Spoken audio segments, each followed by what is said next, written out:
YouTube, it's Brian Phillips again, coming to you with another flight video about the Carbon Z Cub SS 2.1 meter. This plane has proven to be awesome. Since we last spoke, I have flown this plane, what is it, like 4 or 5 times? Yeah, maybe? probably. And only negative sides that I've seen to this plane are right here. You'll notice some damage on the nose, on the scoop. That was from light engagement with tall grass, basically coming in for landings in heavy wind and basically running into it. I wasn't real pleased about that. Also, the inboard portion of these wings are not extremely strong. So what happens is I'm getting some denting here, because you see how I hold my planes. I usually tend to hold them by the inboard portion. It's easy to hold when you don't have a lipo in it, but it gets heavier when you put a lipo in it. I mean, rocket science. So here's the thing. Adapter. We're going to show you how this works today on the ZOP 70C 6S 4000 milliamp pack. I was getting as much as almost 20 minutes on this battery, which is incredible. This plane is the type of plane where you will get up in the air and you'll want to just keep flying. You won't want to come down. Now that comes with an XT60. I love XT60s. I know some of you are thinking that's not supportive of the amount of current draw that's going to go through the system. Well, too bad, so sad. I'm using an adapter, which I built. It's in my video, the build series for this plane, which is all one video for the maiden flight. We're going to go ahead and show you putting the battery in. It's kind of good for you guys to see this stuff, and then we're going to get to flying. So pop off the lid, noticing that the gap here, some paint missing, a little bit of wear and tear there, a little bit of wear and tear around the edges. We knew that was likely to happen. I've been finding that this cable is really annoying, the bind plug. The bind plug has an extension cord that comes up. It gets in the way. It's a little bit annoying. It's not a big deal, but it is definitely not desirable after you get used to where you want stuff. Look where I'm putting this, guys. I figured out with this pack, I pull it all the way to the front of the tray, and then you slip this into position and you lock it down. Super easy. When you get a big plane, you would expect it to be easy to load a battery, but our understanding is that on the original Carbon Cub SS, it was a real pain in the neck to get those batteries in. So we're gonna grab the radio. It's already on, throttle cuff engaged. So we are ready to take off, guys. So we've got this set to a 4-minute timer, just so you guys can tell it's a one out timer, so it's gonna start counting down.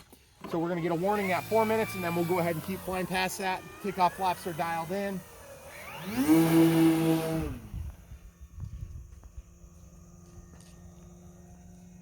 You'll notice it got off the ground fairly quick.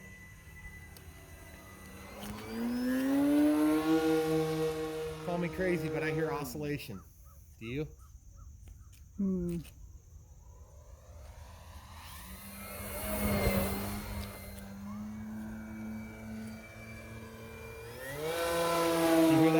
Yeah.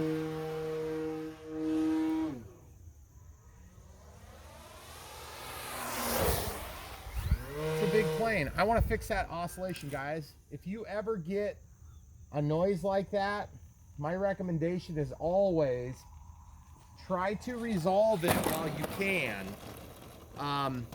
You'll notice what I did there. This plane loves to land in the grass. I can land on our beautiful runway, but it just likes to bunny hop because the tires are just hard enough that it doesn't do well. I'm gonna show you how to fix that problem. Just so you know, we're 2.5 minutes into our flight time, and so my camera crew will help me remember that. 2.5, okay. Flaps are flaps. So the way you fix this is super easy, guys. You can do it one of 2 ways. There's an easy way and a hard way. The easy way is really easy, and I'm gonna show you the really easy way. Looks like somebody pulled a piece of tape off of this, so I'm gonna get to some fresh tape. I'm just gonna cut it like that, right? So this is how you do this. You have to be careful because you're dealing with a prop that's big enough it could hurt you. So with scissors, it's easier. You're gonna take that, put it on the leading edge of the actual propeller. That's a pretty big piece. This is not gonna work the first try, guys. We're gonna practice and guess and check. Throttle cut is off. We're gonna get our body in a safe spot and we're gonna test it. Controlling the plane. Can you believe how lucky I am? I don't really care if it's perfect, but it sure sounds better than it did. And all it took was 30 seconds and a little bit of this, just regular Scotch brand tape. Nothing special about it. Electrical tape. Electrical tape is better on a bigger plane because it's a little bit heavier with the vinyl than what you're going to have on a regular masking tape or, but I also like because it's black. Yeah, if you get a Scotch tape that's clear. Okay, so about 30% throttle here. Throttle.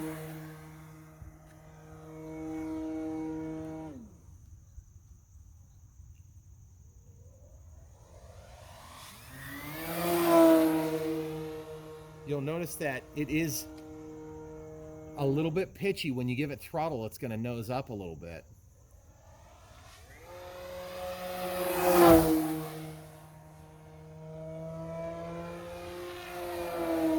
And yes, everybody knows that this plane will do 3D, okay? Ooh, bird. Bird! Let's get it. That bird looks like it's at 399 feet. I'm kidding. Let's get him, though. We saw a bald eagle today on the way home from lunch. Get over here, bird. All right, never mind. I don't care that much.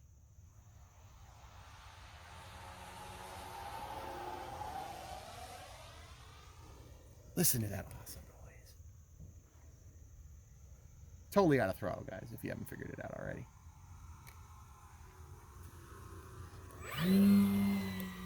Takeoff flaps. Going under the power lines. Going back over.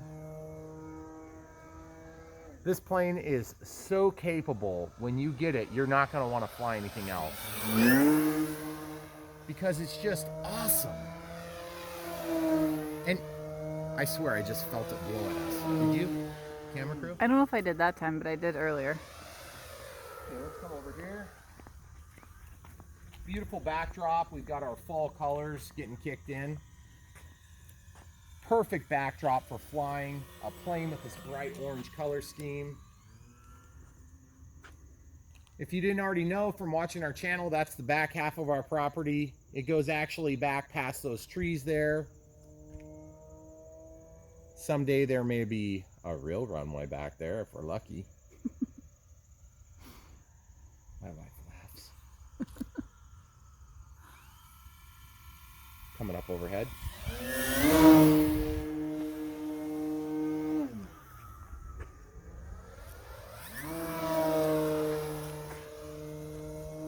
The AS3X is phenomenal on this plane. Very crisp, clean flight response. I mean, just very easy to fly.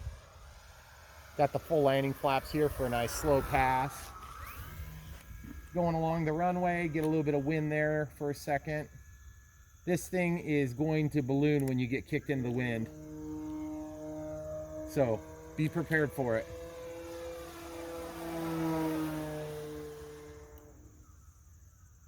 I love the sound it makes.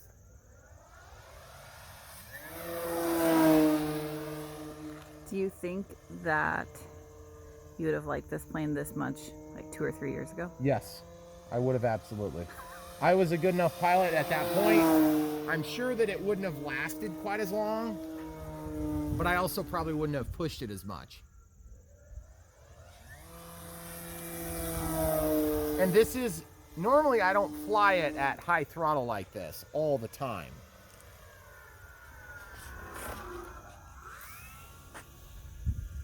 I just like to demonstrate its capabilities without just going straight to the 3D crap. Because like 3D is fun and it's very impressive, and I've seen some pretty stinking impressive videos online.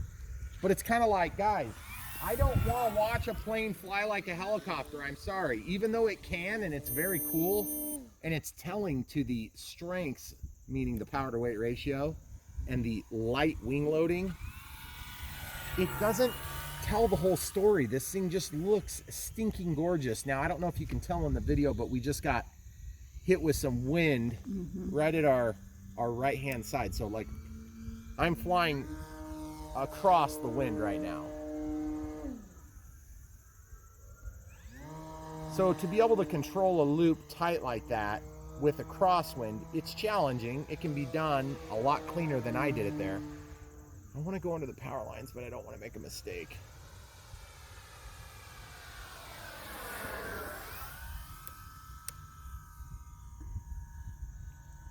your timer beeped if they didn't hear that. Oh yeah, the too. timer's, I'm a minute past my 4 minute, which I cleared. So whatever time we have, it's 4 minutes plus 2.5.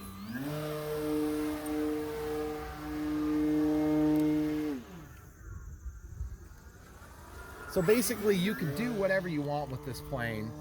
And I want you to see what kind of a flight time to expect on this Zop. I've been really impressed with it. One thing I noticed about it is that when you really challenge the chemistry, meaning flying it almost to a low voltage warning sort of state, you got to remember this plane will fly supposedly on 4 through 6S. So even if you had a saggy cell, you should hypothetically be able to fly it. My issue is I tried it with a 5S and it doesn't run. It goes into this strange like low voltage warning, almost like you'd have on a small UMX. And I don't know if you have to maybe reprogram the ESC to allow. There's some articulation in the landing gear. Here, let's show them a still take off again. I know we've already done that, but we'll do it again. Off before the runway, folks. And my tail dragger was on a lower surface, which meant I was dragging it through some taller, more thick grass.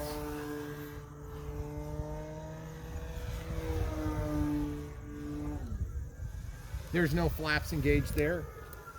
You put a little takeoff flaps in and you can turn this thing on a dive. And you put on your landing flaps, you can just do anything. Like I said, you can fly it like a helicopter if you want. But I want it to look more real than that. And that's part of the reason why I try to avoid that. I also, flying 3D is a skill that I don't claim to have a lot of skill in 3D flying. I prefer to fly more of a scale, pseudo scale. I was listening for a beep. Did you hear anything there, hon? I didn't. Okay. So I've seen anywhere from 16. Did you see that tree? I almost touched it and I moved it with my airplane.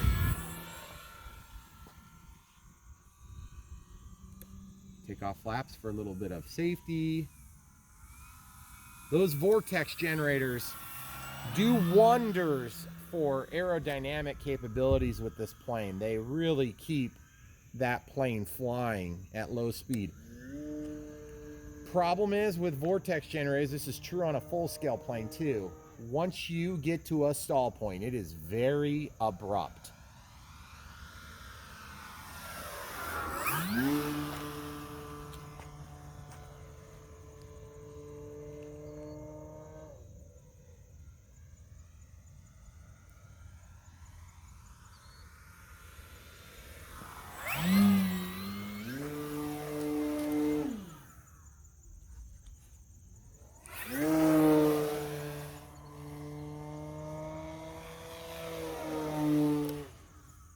Try to come into a landing straight off of that.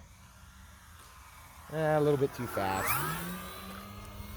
That's one thing about this plane that did you feel the wind go by? Mm-hmm. That was cool.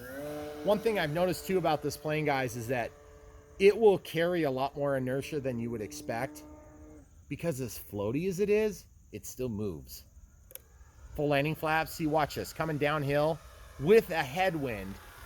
I kind of think that you'd be able to cut that into a landing, but you need a little bit more room for glide. And flying high alpha is where you're gonna get burned, guys. Because even though it'll do it, like flying high alpha like this, see, that's where you're gonna get burned. You see what I did there, guys? I don't know if the camera crew could feel me jumping. That's the problem with this plane, is you will get into situations that you should not be into because it is so dang forgiving.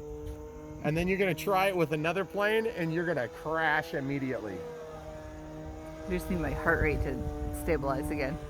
Don't so worry, I can keep filming. it's not that much money. It's only $500. I know how much money it is. This plane and the battery within it are $500 if you bought the Zop pack. So it makes it one of the more expensive planes, not probably the most expensive, right, hon? Probably not. It's almost the most expensive plane I have, and it is probably the most.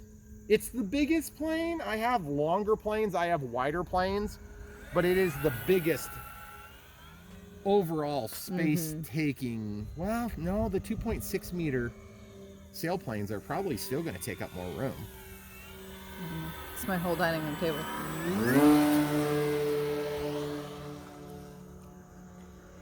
And part of the reason we're doing this video today, guys, is I wanted to show off the Zop pack because I've had really good luck with them, and I actually have 4 new Zop packs coming in the mail right now from the other side of the planet.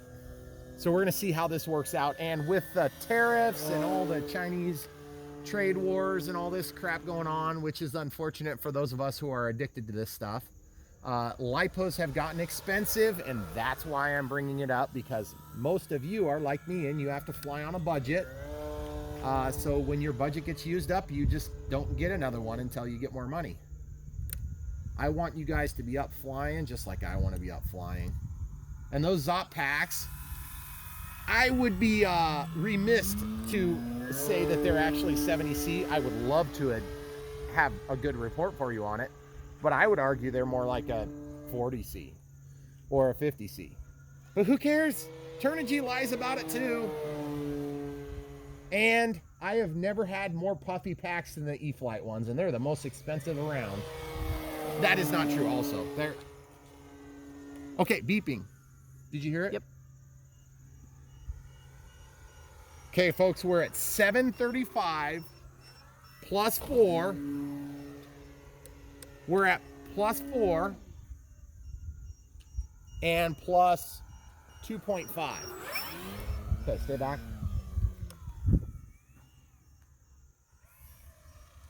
We're going to try for a grass landing here.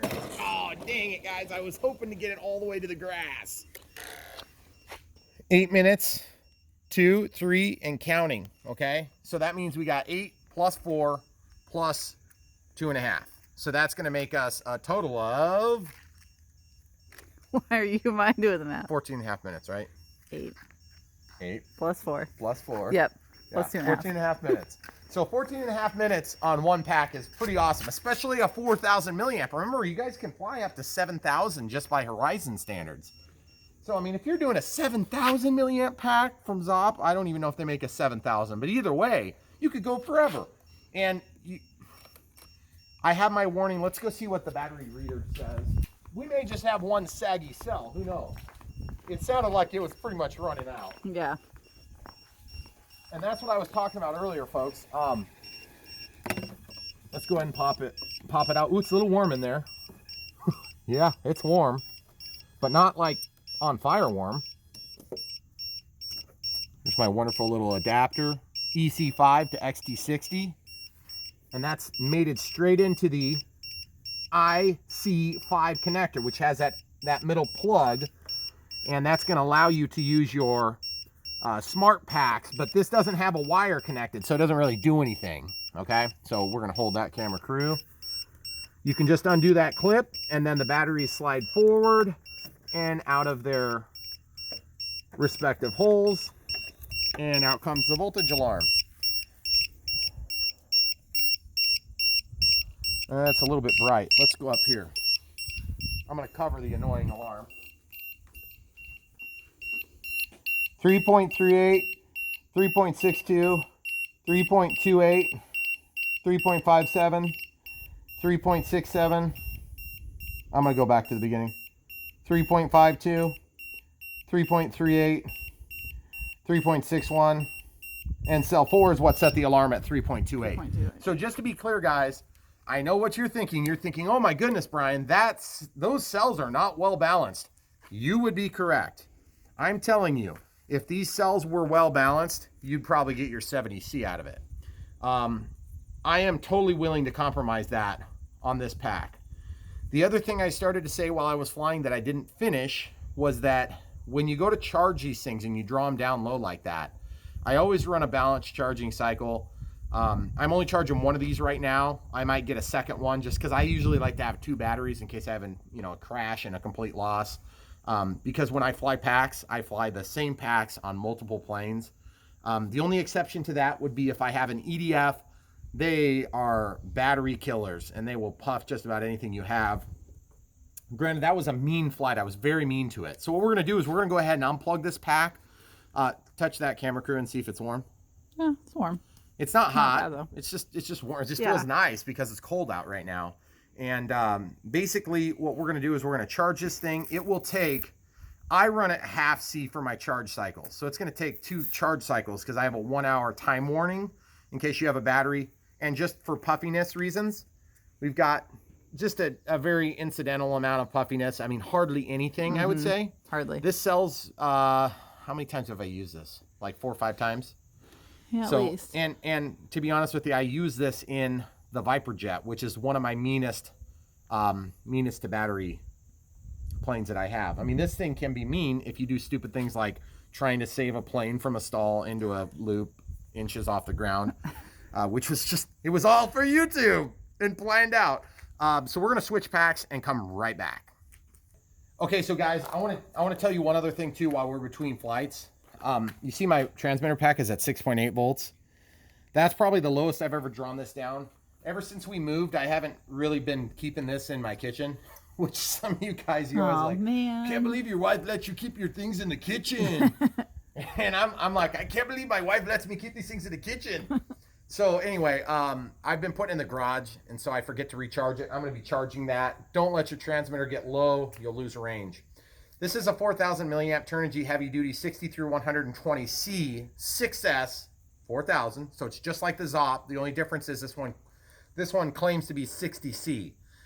That's the burst discharge rate. So 60 through 120C. So supposedly you can do a continuous 60 C discharge. So I don't know if I buy that either. And that's how you end up with packs that look like this, because you're mean to them. You charge them and let them sit instead of putting them in storage mode, which throws off the chemistry. So I am a serious offender with that stuff. So anyway, just nothing to see here, guys. I just wanted to make sure you understood. I'm not in complete denial about that, but if you're gonna not use batteries for a while, it's better to put them in storage mode. So, and storage mode meaning that the chemistry of the batteries is going to stay better for longer. That's what the new smart batteries are supposed to do from Horizon. I don't buy into it for a second. They're just more expensive and they're going to die just as quick. Although you can set them to discharge over a certain period of time by programming them, I guess. They have a microcontroller in there, so they're just more expensive.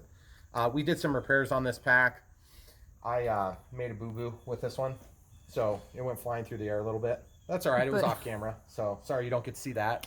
It would have been fun, though. It probably would have been. Okay, so this is a 6S pack. This one's been worn and torn. And what we're going to do is we're going to go ahead and do another flight just to compare it. And just so you guys know, we still have 10 AUG wires, American wire gauge. That's what AUG stands for. Similar to saying gauge. So 10 gauge wire.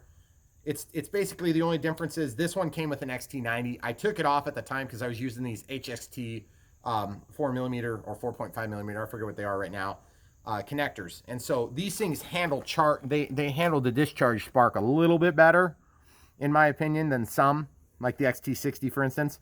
And at the time I just wasn't sure the XT60s would work. So at the time I put this on to replace the EC5 from the plane, in this case the Viper Jet, because it was a Horizon plane. So just so you know the rationale behind having different adapters. I like to be prepared so I'm ready to fly when I can fly, because you know it's fall, we've had crap weather all week, and I think we've had what, like 3 or 4 periods of time that we could have flown. So we kind of lucked out today. The rain cleared out and now we're sitting here flying. Well, and that's part of the reason that we don't put batteries in storage, is then you have to know when you're going to fly, and we don't know. 2 hours ahead. And but you got to remember, hon, some of these people are going to a flying field too, so they're at an even bigger disadvantage. Yeah, I know. So I'm going to actually, I'm going to run that in one hole forward, because this pack is just a little bit lighter. And yes, there is a power switch there. I never really mess with it, and you'll notice that we're getting some wear and tear on the foam. Can you give them an extreme up close shot of that? So now let's see, did our tape come off?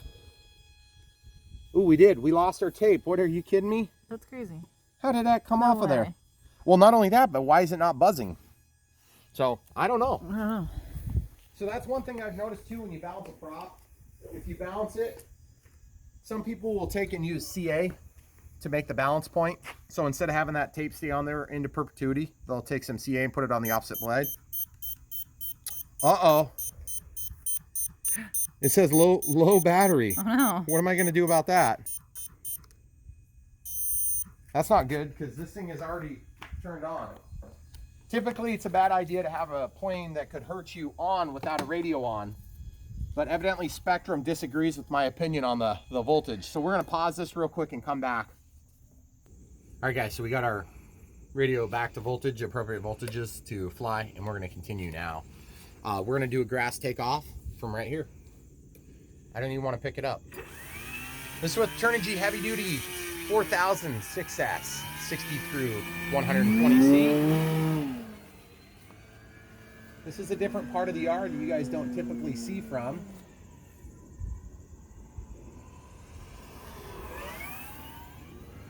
It's always neat to see these things in different environments.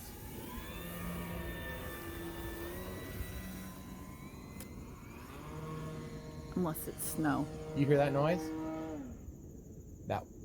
That would be the prop being noisy again. Okay. We might try to fix that again and see if the tape will stay this time.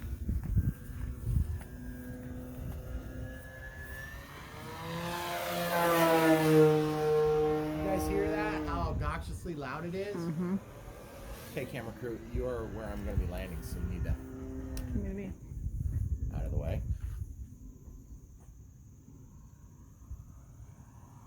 I was going to try to do it there, but I guess that's not going to work so good because we'll carry just a little bit too much speed from that angle. So we'll just land on the runway.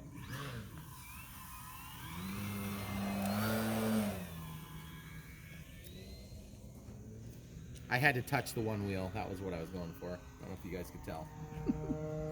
Sounds like a gas plane. I kind of like the noise, but I know it's tearing the crap out of everything.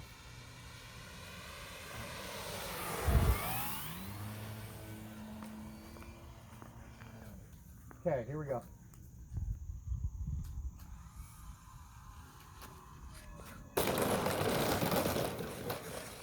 Now, why do I keep doing that, guys? This stuff is kind of muddy right now, and the grass is not. So I'm trying to kind of go for the grass, and the grass doesn't give me much room. So we're going to do that same correction with tape, except this time we're going to use a knife to get a nice clean cut. So we cut a little piece, and we're going to basically try this most of the way up, and we're either going to get it or we're not going to get it. So it's either going to be right or it's going to be wrong because there's only two blades. It's pretty easy on a two-bladed prop. So we'll get ourselves in a safe spot, throttle it up. Feels like maybe that's worse, so I probably got the wrong side, or I didn't do enough. So we're going to take that same piece of tape, pull it off, put it on the other side. Go a little bit further out this time. Okay, repeat the test. Throttle cut is off now. Safety first. Ooh, way worse. Okay, so basically we'll go to the other side and we'll go out a little bit further because I used a smaller piece of tape this time. There's just a little bit of debris on the end of this tip. I must have hit some grass and got it a little bit dirty. And so I'm going to dry that off nice and clean and then just go way out to the tip. And those digital servos are noisy. Okay, throttle cuts off.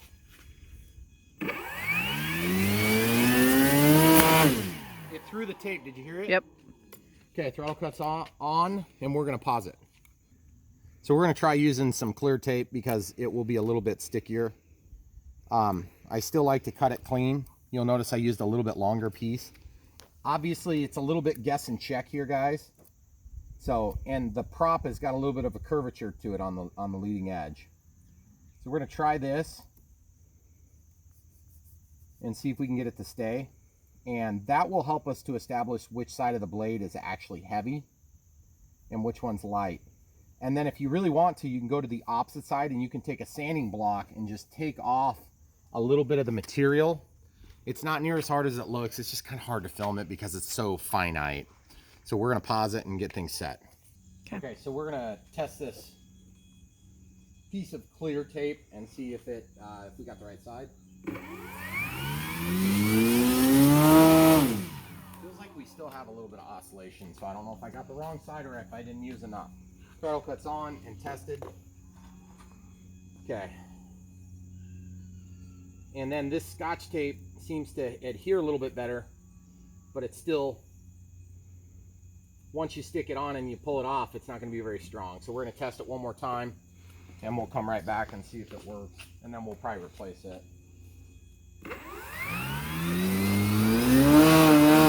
Yep, we had the right side. So at this point we know that the side that we're on is the heavier side and this is the lighter side, so we're making up for it by putting it on this. So we'll pause it, replace this one piece of tape, and come right back. Okay, so we're gonna go ahead and take back off.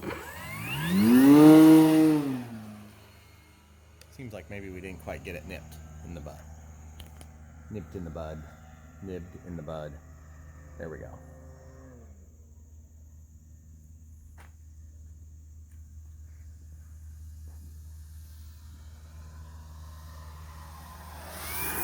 Man, that thing looks so gorgeous.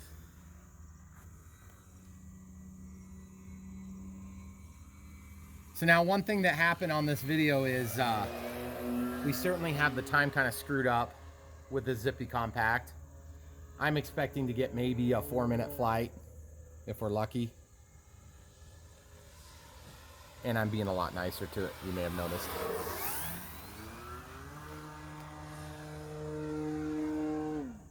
I really hate that that thing is vibrating so bad. I don't think my tape was heavy enough. I'll have to add a little bit more. So we'll bring it in for another landing here. We'll see if we can do it. It's dead calm right now, which is awesome. That's why it looks so dang rock solid. Okay, so I'm gonna kick the tail. I'm gonna kick the tail to bleed off some of the energy.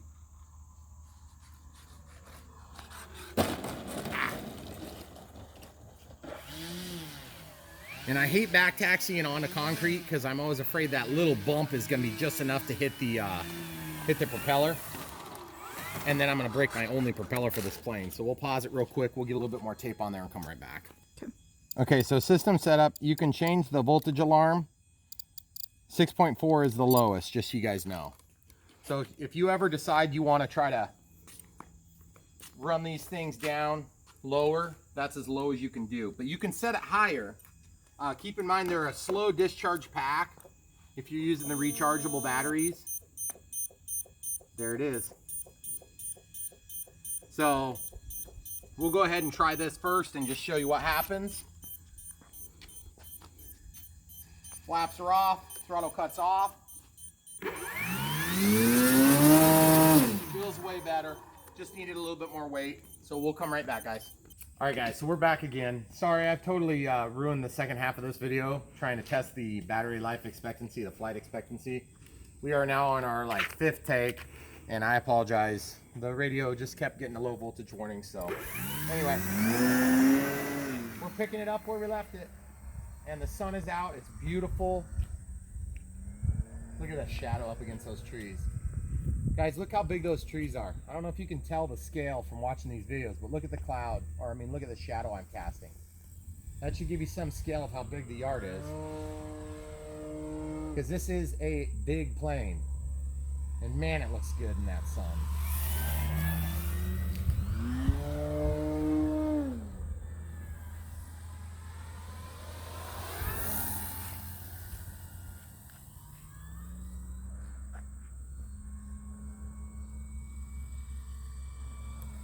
Full landing, or that's takeoff flaps rather. Full landing flaps here, about 30% power.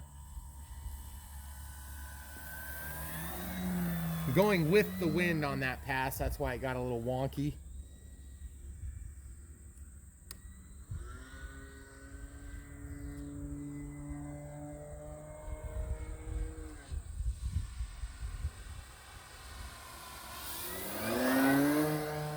we threw that tape again?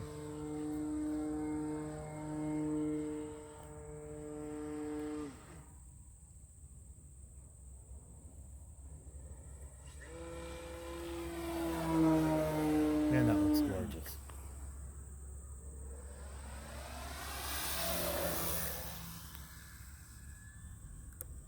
Take off flaps for a little security around the slow part of the turn. Got a lot of rudder in there. Going down this path. We've got that bowl, it kind of stops the wind from making it through.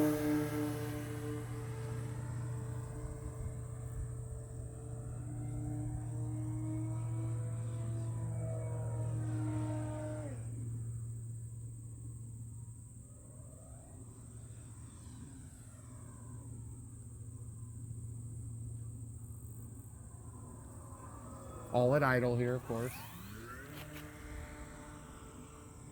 Guys, if you haven't learned to use your shadow to help you tell where you are, start doing it. It helps a lot.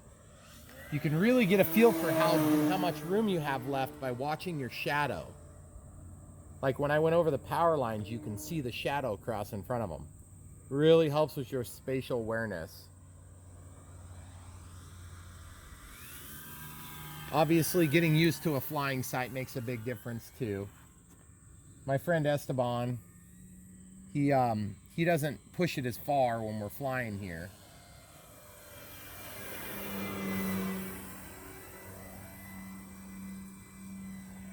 I'm gonna trade you spots here. Let's come over here. Still got a pretty good amount of flight time on this pack. I can't hardly believe how long it's been.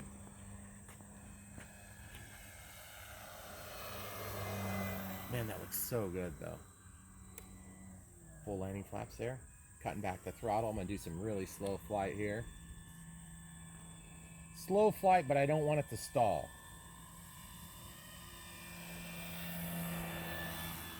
So I'm having to be about 30% power to keep that nose from lifting on me. I'm having to apply a little bit more elevator, down elevator. And then when I kick the tail like that, of course that wants to make the left wing stall a little bit and make the right wing lift a little more. There's my 4-minute warning on this current flight, but it's actually more like about 6 minutes we've been flying, 6 to 6.5 right at this exact time.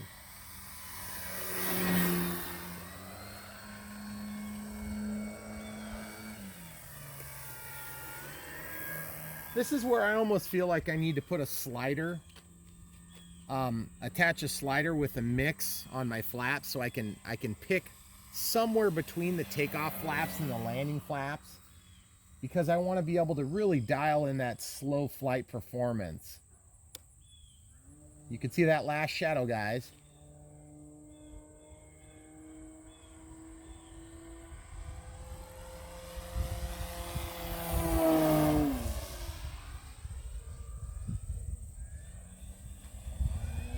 Are you doing any zooming there, hon? I think my warning's gonna go off here pretty quick.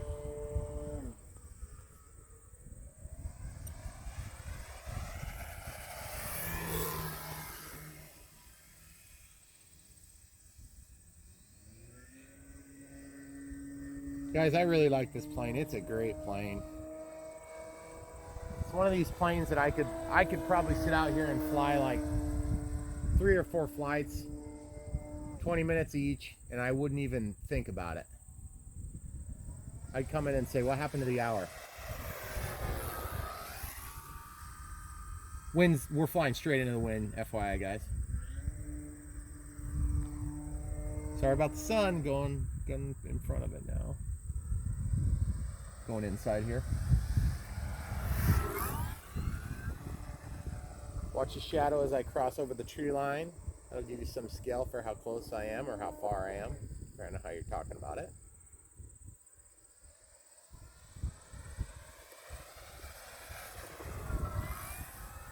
Just an energy efficient plane, it feels like. You come in out of that and you barely got to give it any throttle.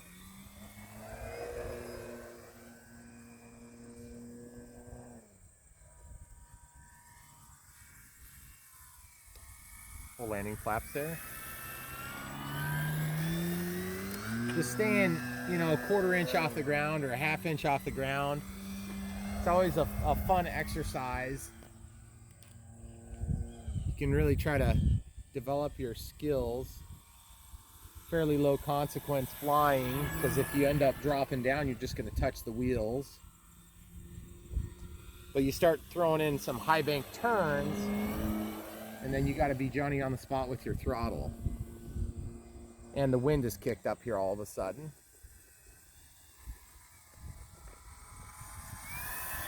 This is where I want more deflection on the elevator, so I can really force that thing into a stall and drop it right where I want it.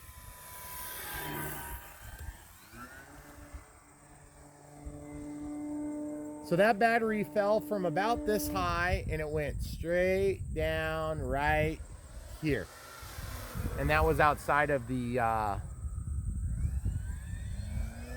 what was that plane? The Viper, wasn't it? The Viper. Yep, the Viper jet. I went up and did a crazy maneuver. I'll show you what I did. I went up and I went like this. I went, and it shot the battery out, except it wasn't up there. It was in a big loop.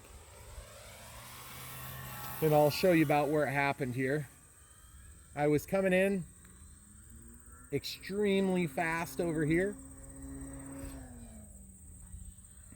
And I started my maneuver here and I went straight up. And then it shot out of the plane about here. And then it flew way up, like 100 feet. It kept going up ahead of the plane. And then it landed right about where I am now, on the ground. And I fixed the pack. And then the rest of the plane landed over by the power lines here. It went into a flat spin and landed on its head right over where I am now, over by the ditch. And it took me about 20 minutes to fix the plane. And it's been flying since. That Viper jet has just been a workhorse. Something I didn't expect out of it. Man, this pack just keeps giving.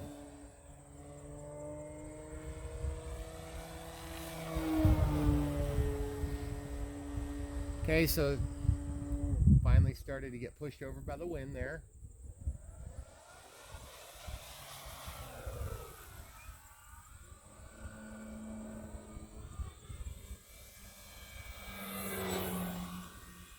I kind of am curious how this thing's going to perform on 4S. We'll try to do a little bit of crabbing here, just to show you it can be done. That was kind of a dangerous maneuver. High consequence maneuver, I like to call them, where you're not using the wind to your advantage. So I typically try to cross control my planes. I don't try to crab like that. Cross controlling is, I feel like it's far more effective and you don't have passengers to concern. That's why they don't do it on big planes, because it'll scare the passengers. So cross controlling is like this, where you're bringing it in, kind of facing into the wind somewhat, and then at the end you slam it to the ground like a horrible pilot. I gotta check the voltages. I'm just getting nervous here because I've been flying for about 6 minutes past my 4-minute timer, which is 10 minutes, on top of the 2.5 minutes, on top of the 30 minutes of downtime in the middle that we had to pause it so we could charge the batteries in the transmitter. Cell 1, 3.45. Cell 2, 3.52. Cell 3, 3.62. 4, 3.45. 5, 3.56. 17.6, guys. Huh? So this thing just keeps giving and keeps giving more, but I feel like we're just out. All right. I'm not going to give up yet, guys.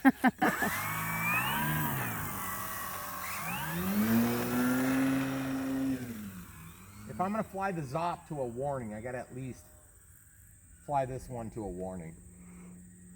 And you guys might say that this wasn't a fair test because I was being way nicer to this battery, and you would be correct. I have been a lot nicer to this battery, with the exception of the fact that it got a, there it is. That's what I was expecting.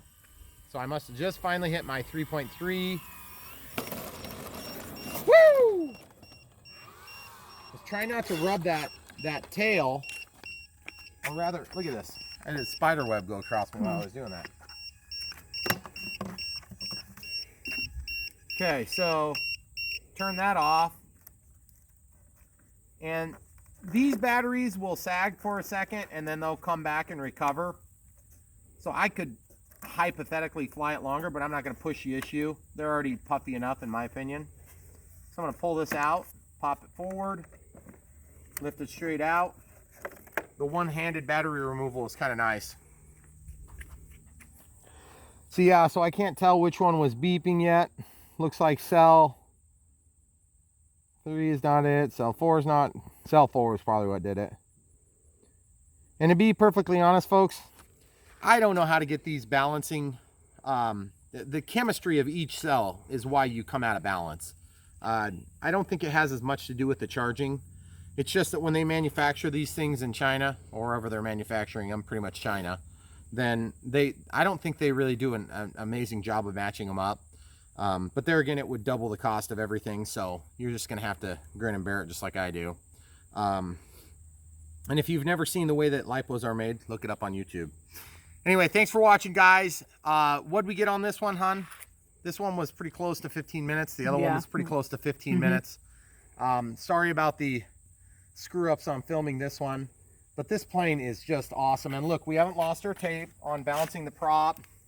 I would say that that the Scotch tape, 2 layers of it pressed down nicely, actually held pretty good.